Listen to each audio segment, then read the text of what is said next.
Everybody watch out.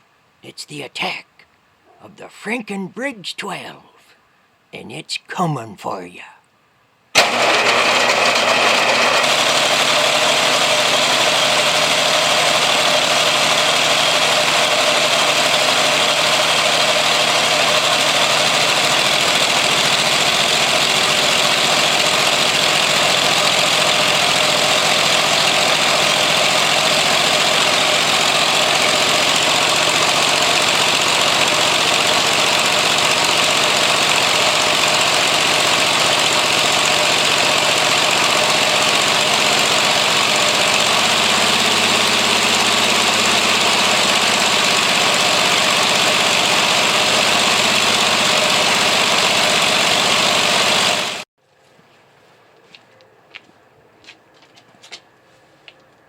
So, thanks everyone for watching the FrankenBriggs 12, and everybody have a happy Halloween, and feel free to go out and get some chocolates and candies, even if the kids aren't out going door to door in your neighborhood, because due to the added stress of COVID, I think we can all use a little stress relief from chocolate consumption.